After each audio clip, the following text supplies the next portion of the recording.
भारत में आज फिर भाषा को लेकर बहस छिड़ी है। हिंदी बनाम मराठी, गुजराती बनाम हिंदी। लेकिन ये पहली बार नहीं है। दुनिया का इतिहास भरा पड़ा है ऐसे लहूलुहान किस्सों से, जहां भाषा की लड़ाई ने देश तोड़ दिए, सरकारें गिरा दी और लाखों जिंदगियां बदल दी। आज हम बात करेंगे 5 सबसे बड़े भाषा विवादों की, जहां भाषा सिर्फ एक जरिया नहीं रही, बल्कि जंग का मैदान बन गई। ये सिर्फ शब्द नहीं थे, ये पहचान थी। और जब पहचान को कुचला गया, तो इतिहास कांप उठा। 1947 में जब पाकिस्तान बना, तब दो हिस्से थे, पश्चिम पाकिस्तान और पूर्वी पाकिस्तान। सरकार ने फैसला लिया, देश की एक ही भाषा होगी, उर्दू। लेकिन पूर्वी पाकिस्तान के लोग बोले, हमारी भाषा तो बंगाली है। 1952 में ढाका की सड़कों पर छात्र उतरे, हमारी भाषा, हमारी पहचान के नारे लगे। पुलिस ने गोली चलाई, 5 छात्रों की जान चली गई। वो एक भाषा आंदोलन था, जो 1971 में एक नए देश के जन्म तक पहुंच गया। बांग्लादेश भाषा के सम्मान में जन्मा पहला देश। 1960 के दशक में भारत सरकार हिंदी को राष्ट्रभाषा घोषित करना चाहती थी, पर तमिलनाडु ने कहा, नहीं चलेगा। तमिल युवा सड़कों पर उतरे, आत्मदाह हुए, ट्रेनें जलाई गईं। ये सिर्फ विरोध नहीं था, ये आत्मसम्मान की लड़ाई थी। आंदोलन इतना तेज हुआ कि केंद्र सरकार को पीछे हटना पड़ा। डीएमके पार्टी सत्ता में आई, और आज तक तमिलनाडु में हिंदी अनिवार्य नहीं है। ये दिखाता है, भारत में भाषा सिर्फ माध्यम नहीं, राजनीति है, पहचान है, अधिकार है।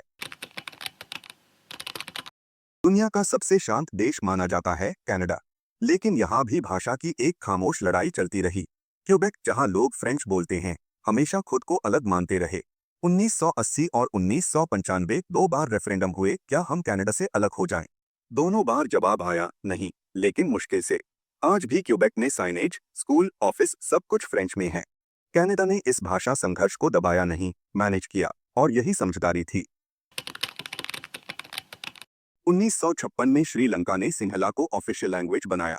तमिल पॉपुलेशन को लगा, उन्हें बाहर किया जा रहा है। शुरू हुआ विरोध, डिस्क्रिमिनेशन, और फिर एक लंबी लड़ाई। एलटीटीई नाम का उग्र संगठन बना, और 30 साल तक चला एक भयानक गृह युद्ध। इस भाषा विवाद ने श्रीलंका को गहराई से तोड़ दिया।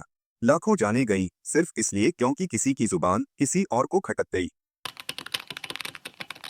बेल्जियम एक छोटा सा यूरोपीय देश, लेकिन यहाँ भी भाषा ने दीवारें खड़ी कर दी। उत्तर में लोग डच, फ्लेमिश बोलते हैं, दक्षिण में फ्रेंच। आज तक ये दोनों हिस्से खुद को अलग मानते हैं। देश की सरकार बिलिंगुअल है, और संसद तक बंटी हुई है। कोई दंगे नहीं हुए, लेकिन दिलों में दरारें आज भी साफ हैं। ये दिखाता है, भाषा का संघर्ष सिर्फ खून से नहीं, दूरी से भी पैदा होता है। भाषा सिर्फ संप्रेषण का माध्यम नहीं, ये संस्कृति है, अस्तित्व है, पहचान है। जब किसी से उसकी भाषा छीनी जाती है, तो वो चुप नहीं बैठता।